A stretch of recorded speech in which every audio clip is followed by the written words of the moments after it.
Nggih, Pak, bisa saya mulai? Oke, bisa. Silakan. Assalamualaikum warahmatullahi wabarakatuh. Perkenalkan, saya perwakilan dari kelompok 4 Surabaya, ingin mempresentasikan proposal pelaksanaan KKN UNESA yang akan dilaksanakan di Kampung Beratang Wetan, Kecamatan Wonokromo, Kota Surabaya. Di sini program kegiatan kualitas hidup masyarakat Kampung Beratang Wetan pada masa pandemi COVID-19.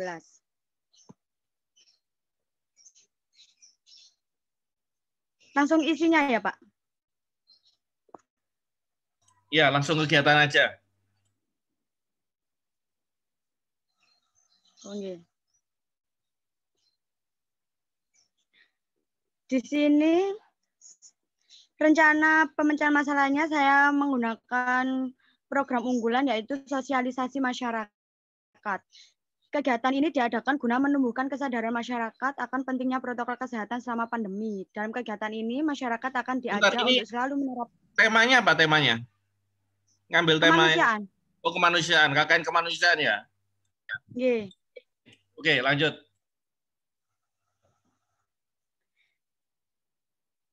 Dalam kegiatan ini, masyarakat akan diajak untuk menerapkan protokol kesehatan dengan selalu melakukan 5M, memakai masker, mencuci tangan, menjauhi kerumunan, menjaga jarak, dan mengurangi mobilitas.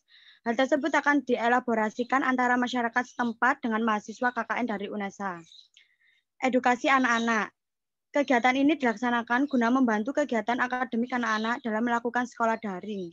Kegiatan ini akan disesuaikan dengan mata pelajaran dari anak-anak Kampung Beratang Wetan yang akan diampu oleh teman-teman mahasiswa KKN dari UNESA. Lalu, terdapat program tambahan, yaitu melakukan program sosialisasi dalam bulan Ramadan. Yang mana bulan Ramadan adalah bulan penuh ampunan, maka banyak orang yang berlomba mengamalkan kebaikan. Dalam hal ini, kita memberikan sedikit rezeki kepada orang-orang sekitar kampung, dan pembelajaran mengenai Islam yang bertujuan agar anak-anak dapat mencintai agamanya sejak dini. Lanjut Mbak Nadia. Rencana pelaksanaan kegiatan. Pada Februari minggu akhir ini yaitu persiapan. Maret pada minggu pertama, kelompok adakan sosialisasi program bank sampah. Lalu pada minggu kedua, pelaksanaan tanam bibit. Pada minggu ketiga, pelaksanaan sosialisasi COVID, pengadaan Satgas COVID, dan pembagian alat protokol kesehatan. Pada minggu keempat bulan Maret, pelaksanaan kerja bakti pembuatan rak cuci tangan dan penempatan. Pada minggu kelima bulan Maret, yaitu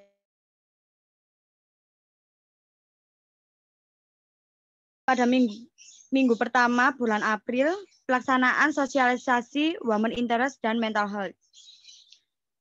Pada minggu kedua bulan April, yaitu pelaksanaan sosialisasi pengaruh orang tua terhadap pembelajaran anak di masa pandemi. Pada minggu ketiga, kita fokus pelaksanaan kegiatan pembelajaran terhadap anak-anak di kampung setempat.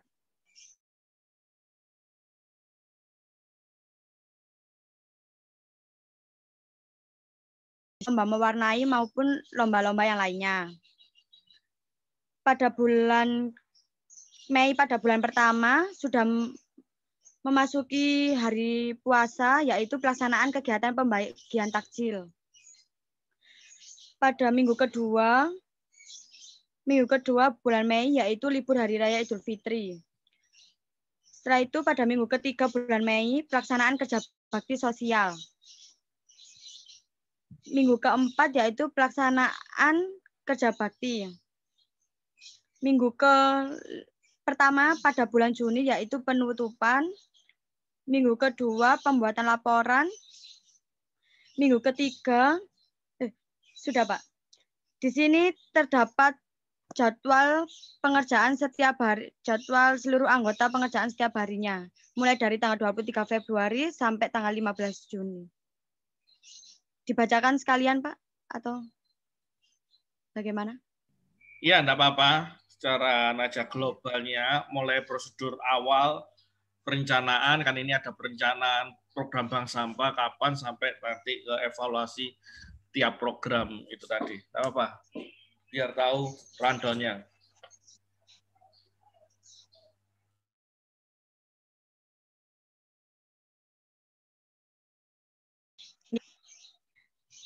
Pada tanggal 23 Februari 2021 telah dilaksanakan pelepasan mahasiswa KKN.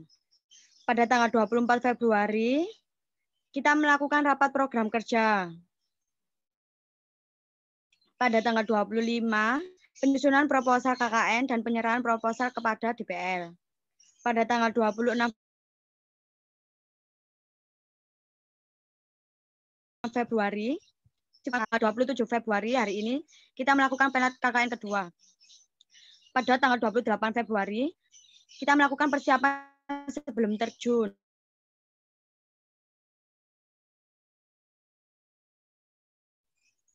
Pada tanggal 2 Maret, penyusunan materi sosialisasi program Bank Sapa. Pada tanggal 3 Maret, pemantapan materi sosialisasi program Bank Sampah. Pada tanggal 4 Maret, kita melakukan koordinasi pangan warga. Pada tanggal 5 sampai 7, pelaksanaan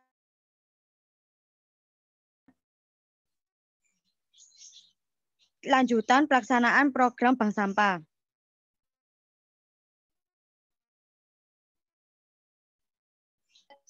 Pada tanggal 10 Maret, pada tanggal 11 Maret, tindak lanjut lapangan program Bank Sampah. Tindak lanjut tersebut sebagai progres apa yang akan kita lakukan, apakah Bank Sampah yang kita lakukan dapat berjalan dengan baik di lingkungan warga. Pada tanggal 12 sampai 14 Maret, yaitu pelaksanaan tanam bibit.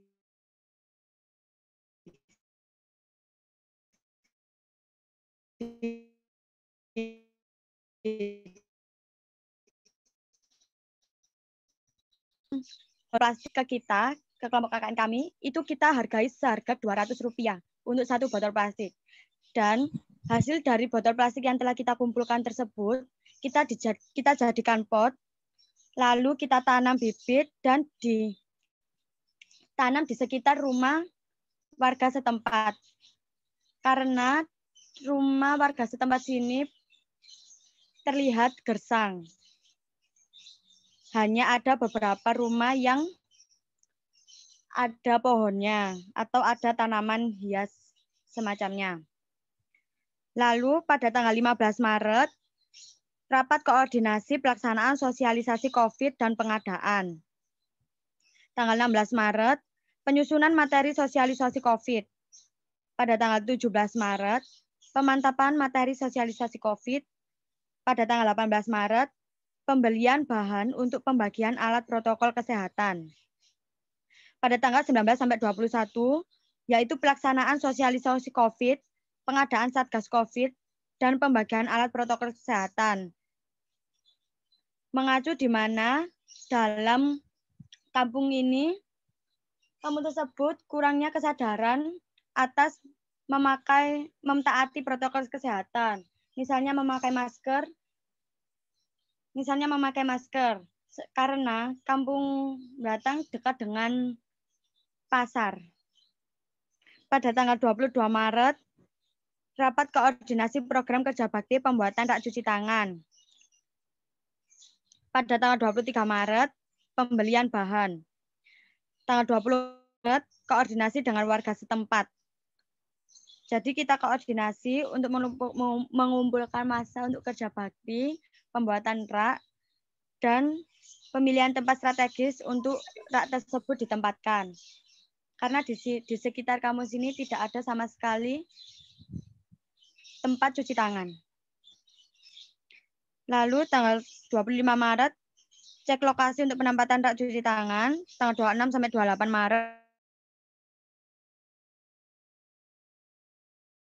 Maret, cek hasil perkembangan pembuatan rak cuci tangan. Tanggal 30 Maret, evaluasi lapangan. Pada tanggal 1 April, perawatan rak cuci tangan. Tanggal 2 sampai 4 April, penjagaan posko Satgas COVID. Penjagaan posko Satgas COVID ini kita gapura sebelum memasuki kampung. Jadi biar warga setempat dan warga luar dapat mematuhi protokol kesehatan. Pada tanggal 5 April, rapat koordinasi program sosialisasi Women Interest dan Mental Health. Tanggal 6, penyusunan materi program sosialisasi. Tanggal 7, pemantapan materi program sosial. Tanggal 8, pembelian alat pendukung program sosialisasi Women Interest dan Mental Health. Tanggal 9 sampai 11, pelaksanaan program sosialisasi. Tanggal 12, rapat koordinasi program sosialisasi pengaruh orang tua terhadap pembelajaran anak pada masa pandemi. Tanggal 13, penyusunan materi program sosialisasi. Pada tanggal 14, pemantapan program sosialisasi. Tanggal 15, pembelian alat pendukung program sosialisasi. Tanggal 16 hingga 18, yaitu pelaksanaan program sosialisasi. Tanggal 19, rapat koordinasi. Tanggal 20 April, penyusunan materi untuk kegiatan pembelajaran. Pada tanggal 21 April, pemantapan materi untuk kegiatan pembelajaran. Tanggal 22, pembelian alat pendukung kegiatan pembelajaran.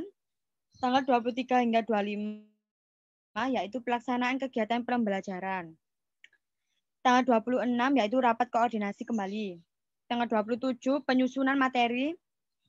Tanggal 28, pemantapan. 29, pembelian. 30 hingga 2 Mei, pelaksanaan kegiatan lomba. Tanggal 3 Mei, rapat koordinasi. Tanggal 4 Mei, cek lokasi pembagian takjil.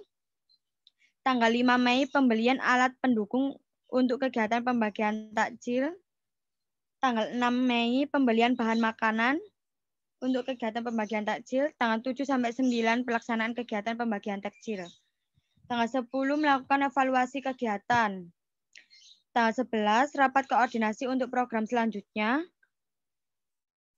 Tanggal 12 hingga 7 hari raya. Tanggal 18 Mei, rapat koordinasi. Tanggal 19, cek lapangan selesai libur hari raya. Tanggal 20, pembelian perlengkapan untuk bakti sosial. Tanggal 21 sampai 22, yaitu pelaksanaan bakti sosial. Tanggal 24 Mei, yaitu rapat koordinasi. Tanggal 25, cek lokasi. 26, pemantapan pembelian perlengkapan pendukung kegiatan kerja bakti. 28, pengumuman kerja bakti kepada warga setempat. 29, persiapan kerja bakti. 30, pelaksanaan kerja bakti. 31 Mei, pembelian perlengkapan. 1 Juni, rapat koordinasi pembagian alat protokol kesehatan kembali. 3 hingga 4 Juni, yaitu pembagian protokol kesehatan. Membahas laporan akhir proses penyidikan tanggal 11 Mosel KKN yang telah kelompok kami lakukan.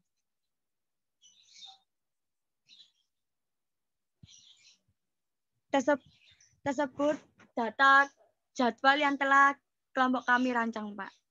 Demikian proposal yang kelompok KKN Surabaya 4 terancang.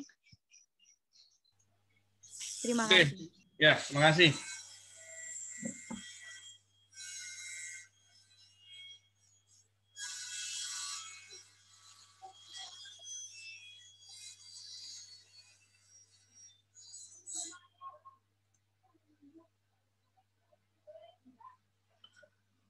Baik, terima kasih kelompok Surabaya berapa tadi? 4 atau 36 tadi?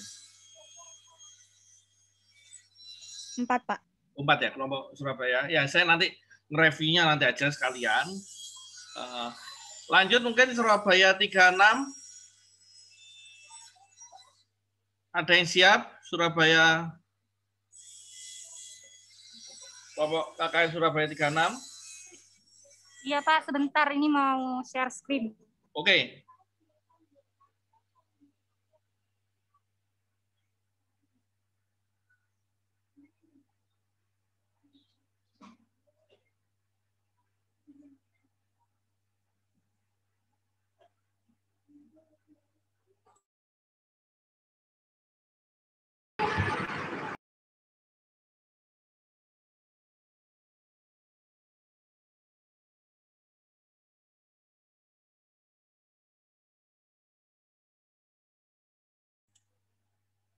Ya, nanti kalau Zoom-nya mati, kita masuk lagi aja ya. Langsung aja otomatis kita masuk lagi. Iya, Pak.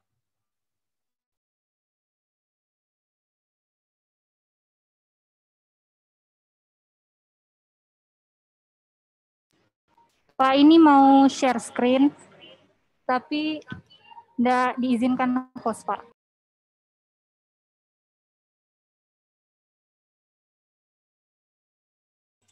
Oke, silakan.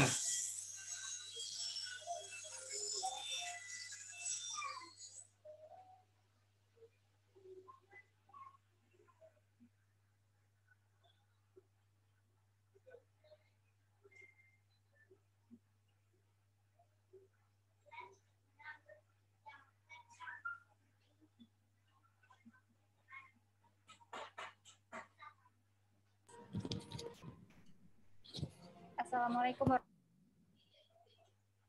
Waalaikumsalam warahmatullahi wabarakatuh.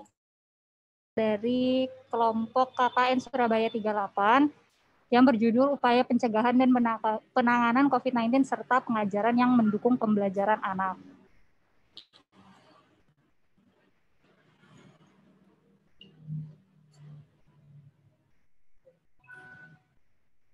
Oke, ini langsung masuk ke ini ya. Rencana, dari masalah yang dihadapi. Yang pertama, pembelajaran yang kurang maksimal dikarenakan anak-anak belum terbiasa menggunakan digital learning. Yang kedua, masih ada keluhan terhadap pembelajaran yang hanya memberikan penugasan sehingga anak-anak itu menjadi bosan. Yang ketiga, masih ada keluhan terkait dengan materi yang diajarkan karena kurang memahami materi tersebut selama pembelajaran online. Yang keempat, kurangnya kesadaran anak-anak terhadap protokol kesehatan yang berlaku sehingga masih ada anak-anak ketika bermain tidak memakai masker. Yang kelima, kurangnya kesadaran masyarakat dalam memperhatikan barang bawaan tambahan atau healthy pack di masa pandemi. Sehingga kami mempunyai rencana pemecahan masalahnya di sini. Program kerjanya yang pertama adalah poster. Poster ini adalah berisi tentang informasi-informasi mengenai protokol kesehatan yang di dalamnya juga kami selipkan kalender agar terpakai oleh warga-warganya. Di lokasi kami yaitu Jalan Girlaya SD Banyuurip 9 RT 2 RW 6.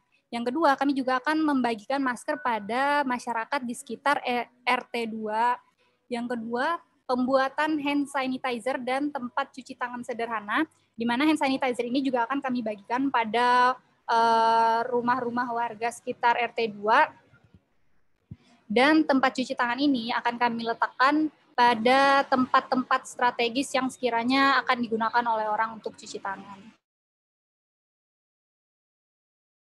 Kegiatan kampanye pembuatan hand sanitizer alami yang merupakan bentuk edukasi kepada masyarakat Banyuurip dengan menggunakan bahan-bahan alami yang mudah ditemukan dan sering dijumpai.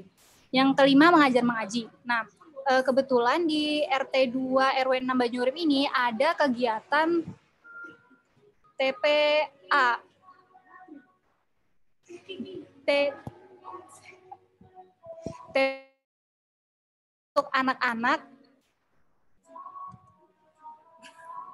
Untuk anak-anak di sekitar RT 2 untuk kegiatan mengaji di sore hari. Nanti kegiatan mengajar mengaji ini akan kami laksanakan pada bulan Ramadan mulai dari bulan April sampai bulan Mei, awal Mei. Selanjutnya adalah sosialisasi berita hoaks. Nah, sosialisasi berita hoaks ini menurut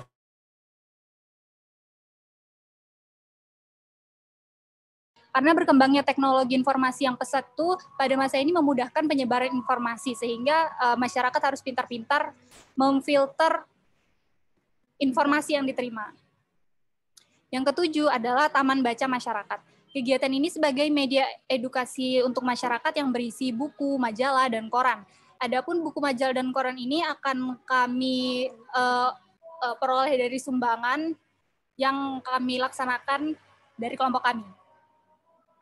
Kemudian edukasi pola hidup sehat. Di edukasi pola hidup sehat ini kami akan memaparkan tentang materi seperti social distancing dan protokol kesehatan. Pentingnya pola hidup sehat tetap dilakukan agar tubuh secara fisik dan psikis tetap sehat dan dapat melakukan aktivitas di masa pandemi dengan tetap mematuhi peraturan protokol kesehatan yang telah ditetapkan.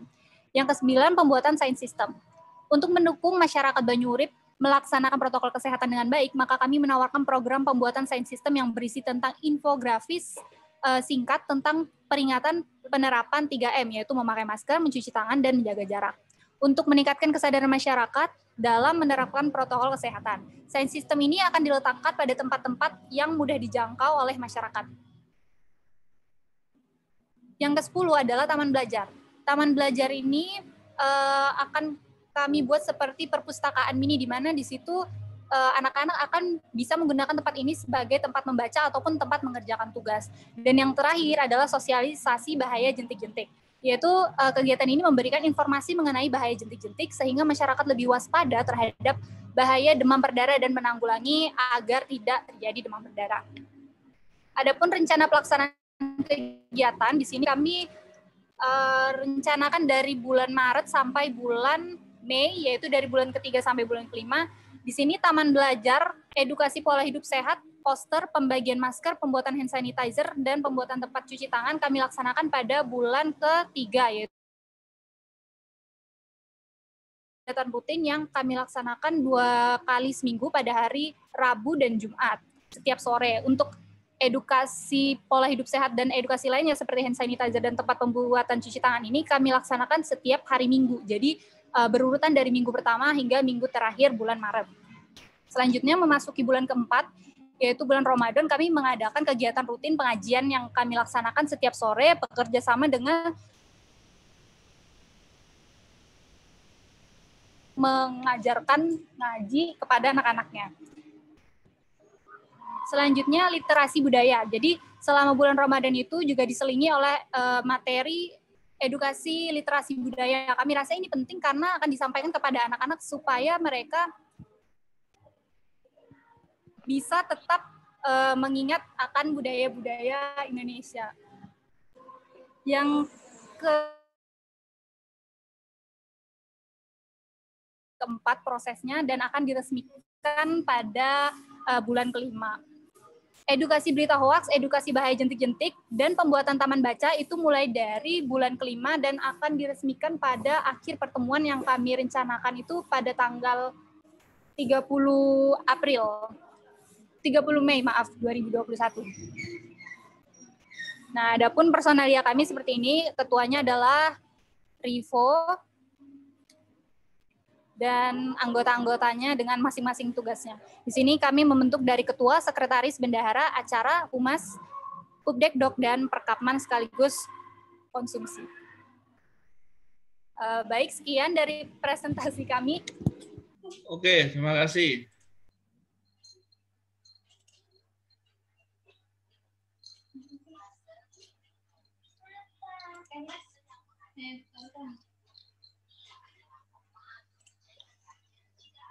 Ya, baik teman-teman.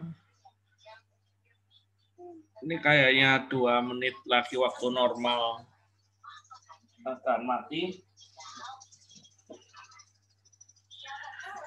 Ya, sebelum nanti daripada nanti kelompok selanjutnya presentasi terus terpotong, saya akan menyampaikan sedikit aja sampai nanti waktu habis, nanti kita akan gabung lagi di Zoom. Ini bisa dimatikan ini, screenshot.